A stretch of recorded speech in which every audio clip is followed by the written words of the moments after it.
Dear Vice Chancellors, distinguished scholars, esteemed guests, ladies and gentlemen, let me begin by giving thanks to Almighty God for granting us the grace to gather here today in pursuit of knowledge, collaboration, and progress. It is both an honor and a privilege to officiate the second Five University Consortium Scientific Conference convened under the inspiring theme, Beyond Survival, Building Inclusive and Climate Resilient Societies. This theme resonates deeply with our shared responsibility to confront the challenges of our time with courage and innovation. I commend Sokoine University of Agriculture and its partner institutions for organizing this vital platform, one that unites academia, policymakers, and practitioners across disciplines to forge solutions that are inclusive, sustainable, and transformative. I warmly welcome all participants, especially our international guests, to our beautiful and peaceful country, and convey my heartfelt greetings from our Ministry of Education, Science and Technology to all participants from the Five University Consortium and all other education and development partners present here today. Dear participants, this conference is timely as our societies face interconnected challenges such as climate change, food insecurity, fragile health systems, and social inequalities. For instance, we all know droughts reduce crop yields drastically, hence the urgency for climate-smart agriculture that will ensure food security. Similarly, the COVID-19 pandemic reminded us of the need to have robust health systems to address such crises effectively. Therefore, these challenges demands us to build collective action to foster resilience, inclusivity, and innovation. Dear participants, universities, especially through consortium like this, are central to building resilient societies. They are incubators of knowledge, drivers of innovation, and guardians of future generations.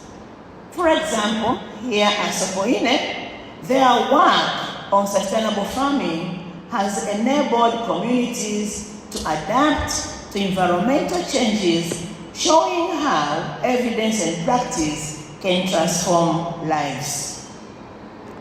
Tanzania's higher education has expanded to more than 50 accredited universities, including active members of this consortium, such as Nelson Mandela African Institute of Science and Technology and Aga Khan University.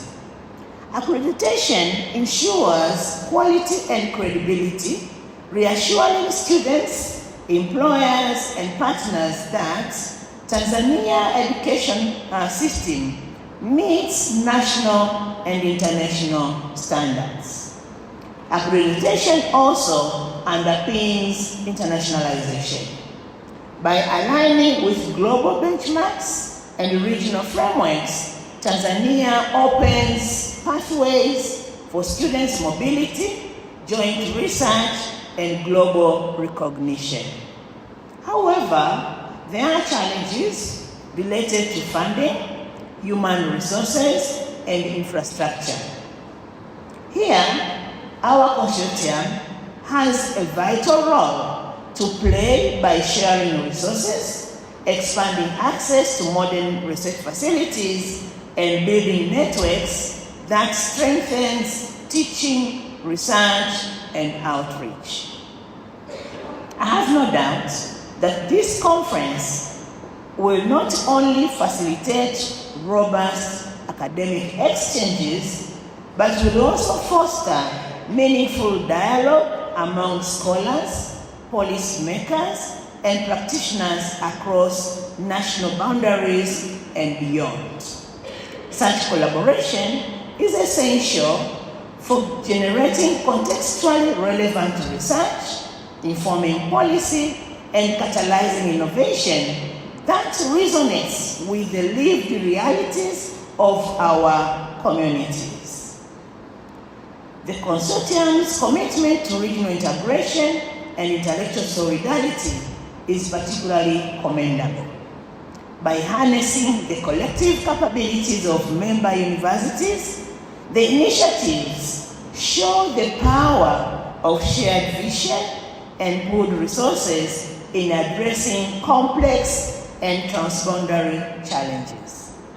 It is our expectation that this consortium will continue to serve as a model for academic cooperation, promoting joint research programs, harmonized curriculum, and mobility of scholars and students across institutions.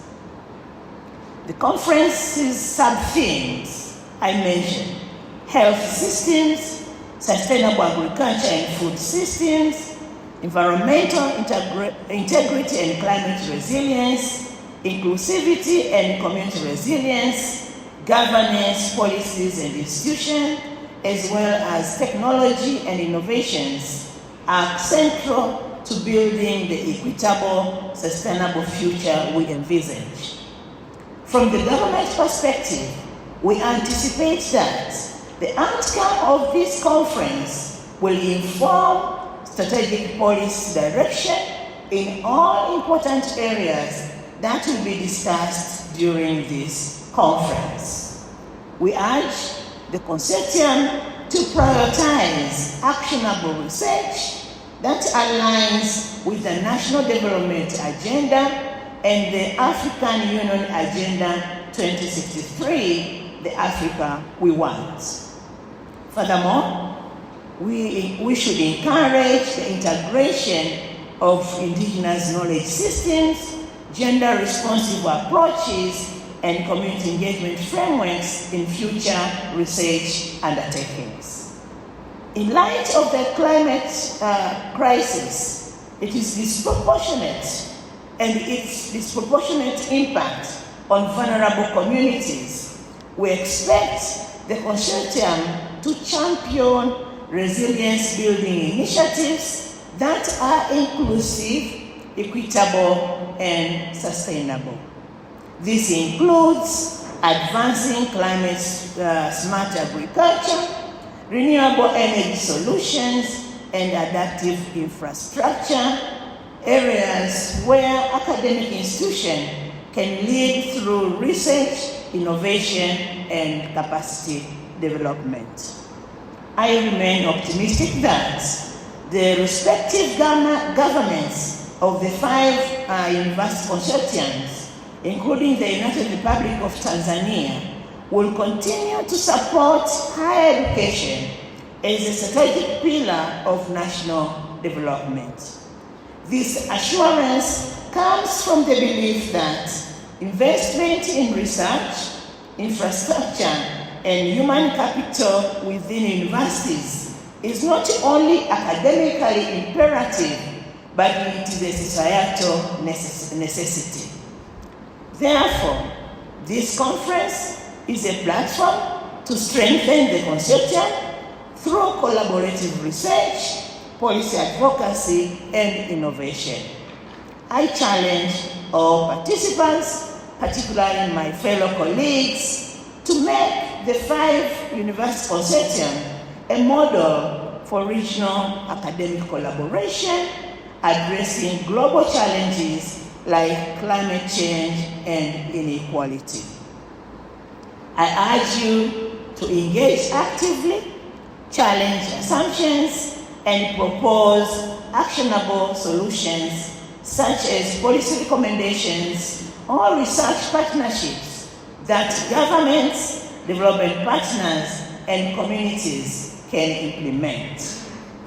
Dear participants, as we reflect on the future of higher education, let us remember that education knows no borders. Through strong accreditation and quality assurance, Tanzania is not only safeguarding its own academic integrity, but also building bridges to the region and to the world. Internationalization is no longer a choice, it is a necessity. It ensures that our graduates are globally competitive, that our institutions are recognized beyond our national boundaries, and that our research contributes to solutions that transcend borders. Let us translate knowledge into practice and practice into impact. I therefore look forward to innovative solutions and partnerships, and I'm sure all this will emerge during the course of your stay here.